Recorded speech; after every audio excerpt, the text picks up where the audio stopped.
a part 2 on the carburetor video. As far as issues go, these bikes are cold-blooded. They don't want to start real easy. Choking them helps, but then you got to sit there and wait for it to warm up. Usually takes a good 3 to 5 minutes to get that thing warmed up before you give it throttle and it just wants to go. Otherwise it wants to die out and not run completely. Other issues I've had are, well, the sun's riding it, going up and down hills, it wants to flood out the carb and then just not want to start at all. Another issue I've had personally myself is the fuel leaking out the overflow here and just constantly leaking when it shouldn't be. So I bought this one off Amazon. This one's the stock one. This one is a Sunworld carburetor. And this is just some PZ19 Chinese make $25 carb I got off Amazon. I've replaced the stock carb in all 3 of my bikes. I had a 2010, I got rid of that one. I do have a 2014 and 2019. Even shortly after getting the 2019, and it was at the dealer maybe 2 or 3 times due to the carburetor issue, I just got so tired of bringing it down there because they're not close by. It's about an hour away. Kid gets all disappointed because he can't ride it. They keep it there for a week or 2. I just decided to chance buying a carburetor off Amazon and seeing how it worked, and I haven't had any issues as far as starting it, running it. It actually starts better now. I don't need to choke it at all. I just start it up, give it throttle, it's ready to go. I haven't had any more flooding issues either, and leaking gas out of the overflow. So I believe the problem with these carbs are the floats on these things. If you look, so this one's the Sunworld, the stock one, and this one's the Amazon. If you look at the float, there's not much room for error on this float. It has very limited travel as opposed to the aftermarket Amazon where you have plenty of travel in there.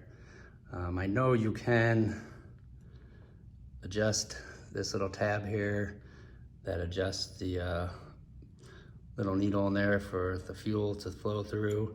I didn't really want to bother with it, so I just went ahead and bought the new carb off Amazon, and I haven't had any issues. One thing you want to do is replace the so you'll take the stock jet and the pilot jet out of the stock one and put it in your new one and just take those 2 out. I haven't had any luck using the jets that come in it. I really haven't paid attention to what size they are. I do know that the stock Can-Am ones are an 85 main and a 40 pilot jet. So once you replace those in there, they work great. And then you want to dial it in. This is your idle up and down screw. So you'll screw it in to raise your idle, but make sure when you're screwing it in that you're either giving it throttle so that little plunger is up, otherwise you could damage it and then that plunger will stick in there. If you need to idle down, then there's not much of a issue as far as having the throttle open or closed. Or you can turn the bike off and just give it some throttle that way while you're adjusting the idle.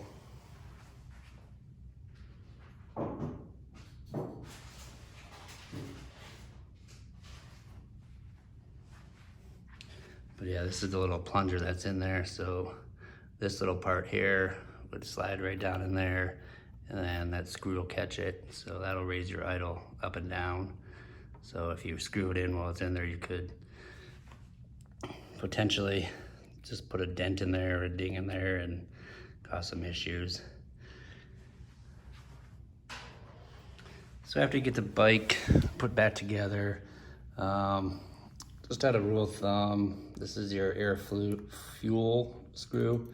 So I usually close it all the way. You know, you don't have to force it closed, just till it's snug. And then I usually back it out just like halfway. And that usually gives you a good base point.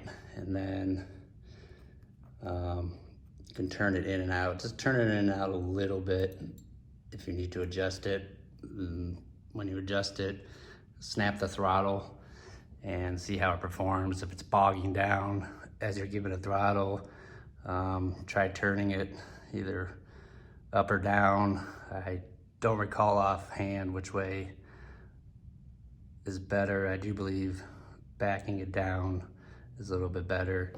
And then this would be your idle screw, so you can just turn that in and out. And once you get that on there, you shouldn't have any more problems. I've recommended it to several guys and they've not had any problems. I've had one or two guys that honestly I think don't know how to adjust their carb, and they just got fed up and took it back to the dealer. I've heard a lot of guys say that when they bring it back to the dealer's all, oh, there was just some plastic from the gas tank got into the carb, which is kind of not true because there is a micron fuel filter on the line itself. So I don't know how anything is getting into the carb itself unless someone actually, you know, put it in the carb. So I think they're just kind of blowing smoke just so they can say they did something when in reality they're not. So just pick up a carb off Amazon, 20, 25 bucks shipped. You can even get a Prime, and comes in a couple days, and swap that out, swap the jets out, put it back in there, and you're good to go.